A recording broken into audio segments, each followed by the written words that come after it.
시청자 여러분 안녕하십니까? 세븐데이즈 뉴스 기획 시간입니다.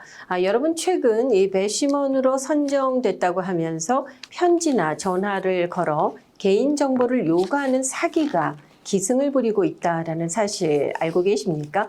심지어는 벌금을 내지 않으면 구속 사유가 된다라는 협박을 하기도 하는데요.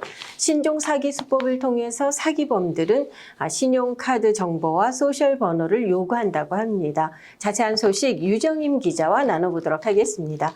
안녕하세요. 네, 안녕하세요. 네, 어떤 소식인지 요약을 좀 해주시죠. 네, 최근에 한 여성이요. 배심원에 불응했다는 이유로 벌금을 물어야 한다는 전화를 한 여성으로부터 받았다는 제보를 받았습니다. 이분은 배심원 통지서를 우편으로 받은 적이 없다라고 응답을 했는데 전화를 건 여성은 배심원 참석 통지서가 정상적으로 발송이 됐는데 무슨 말이냐 그러면서 벌금을 낼 것을 재촉하면서 이 피해 여성에게 카드 번호와 소셜 번호를 요구했다고 합니다.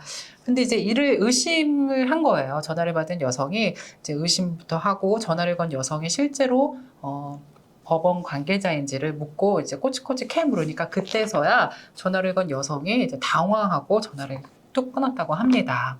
그렇게 해서 이제 이 사건이 알려지기 시작했는데요. 비단 이 여성뿐만이 아니라 시카고 지역에 이와 비슷한 사례로 피해를 호소한 사람들이 늘고 있는 것으로 조사가 됐습니다. You were supposed to show up for jury duty last week.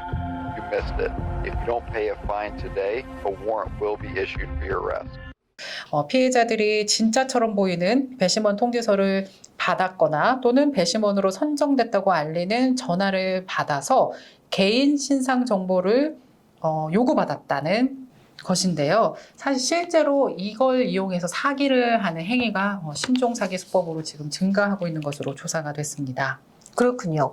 그런데 더 나아가서 이에 불응을 하면 구속 사유가 될 수 있다라고 이 협박 아닌 협박을 하면서 이렇게 다가오면 좀 겁부터 날 것 같긴 하거든요. 예. 맞습니다. 저부터 이런 상황이 되면은 혹시나 하는 마음에 상대방이 물어보는 대로 제 개인 정보를 줄 수도 있겠다라는 생각을 하게 됩니다. 여러분께서도 정말 조심하셔야 될 것 같은데요. 이 유정임 기자께서 관계자에게 직접 연락을 취해 보셨죠? 네, 인터뷰하셨다고요? 네, 그렇습니다. 법원에서는 절대로 배심원 출두와 관련해서 개인정보를 절대 요구하지 않는다면서 여러분들의 각별한 주의를 당부했는데요. 네, 인터뷰 내용 짧게 보시고 오시겠습니다. Just that there's a group of people that are pulling a scam, telling you that you have a warrant, that you failed to appear for jury duty, and you have a warrant, and they want money for you to clear it up. Don't pay them any money. Don't give them any money. Yeah, they want you to go to do Bitcoin. They want you to go to a Coinstar, like at a PLS, and send them money.